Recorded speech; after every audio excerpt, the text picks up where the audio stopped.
we both, just have done a great job just complimenting each other.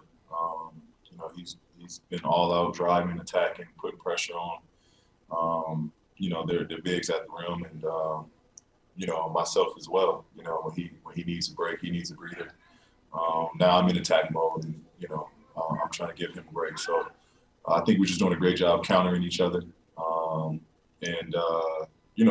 it's fun. This is ultimately what we wanted to get to, being able to share the court together and do it on both ends together. All right, so the Clippers have turned things around behind some stellar play by Kawhi, who's averaged over 35 while shooting over 70% from the field the last 3 games. Hey now, Kawhi, first player to average 35 points while shooting 70% over a 3-game span in the playoffs since the shot clock era began in the 50s. Max Kellerman, Are you no longer concerned about your boy Kawhi and those Clippers? I've never been concerned about Kawhi. Kawhi, as I keep saying, is one of the greatest postseason performers ever. There are very few who have ever played who are as good under pressure as Kawhi. No, I'm never worried about Kawhi. He's just not a point forward. He's not a point guard. He's a scoring 2 or 3. That's what he does. He'll make everyone around him better. He's an offensive and defensive weapon, and he's twice been the best player on championship teams, 2 different franchises. I've never been worried about Kawhi, Stephen A. I was worried about Ty Lue because I couldn't understand. Adjustments needed to be made, right? And I couldn't understand why Rondo is getting 19, 20 minutes a game. And I thought that was the adjustment Ty Lue was going to make. It wasn't. Rondo got his same 19, 20 minutes. And by the way, he was his same excellent self, like Rondo is playoff Rondo, whether you play him for 30 minutes, 20 minutes, whatever. He's excellent. But Ty Lue did make an adjustment. He went small. Batum got the lion's share of the minutes that were going to bigs before. And that made the difference. Luka being hurt, obviously. But Ty Lue's adjustment made the difference. Kawhi is not that kind of player. He's not. You could say, well, LeBron could be like a coach.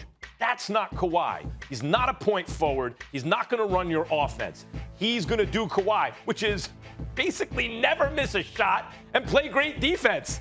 That's what he does. I'm not worried about him. It's Ty Lue, and he showed something last night.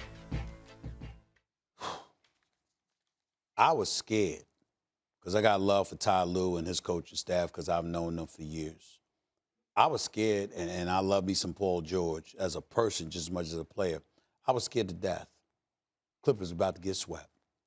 You got to win game, but I knew because I texted Michael Irvin. I saw him sitting in the suite, and I saw him in there, and I said, oh, they're going to lose this game. I said, they're going to lose this game. The minute I saw all them damn Cowboys in there, I said, Dallas ain't winning this game. What is wrong with you? I said, I'm not surprised. Dak Prescott was in attendance. Michael Irvin was in the suite. His nickname's the Playmaker, right? Well, yeah, that's why. I said, you don't show up to the Dallas Mavericks. Don't contaminate them people like that. Don't do that. That's what happened. But I will tell you this. Charles Barkley's right. I don't think the Dallas Mavericks are winning another game this series. And I went from being scared that the Clippers were on the verge of getting swept to saying Dallas Mavericks ain't going to win another game this series. Here's why. Kawhi looks sensational over the last 2 games. And he did something that I wanted him to do, which he called on the team to just clamp down, be better defensively, spoke up. That's a good thing, galvanizing the troops. Remember, I've never complained about his numbers, never complained about his ability, is that ability to lead, which LeBron and others have done, which I thought he was sorely lacking. All right, still got something to prove in that regard, but it is what it is. Kristaps Porzingis, I don't want to hear another word about him. He's just not that dude. He's just not that dude. I mean, 7 points last night. 18 points last night, 7 points in game 3, 18 meaningless points last night. You're minus 21 when you're on the court.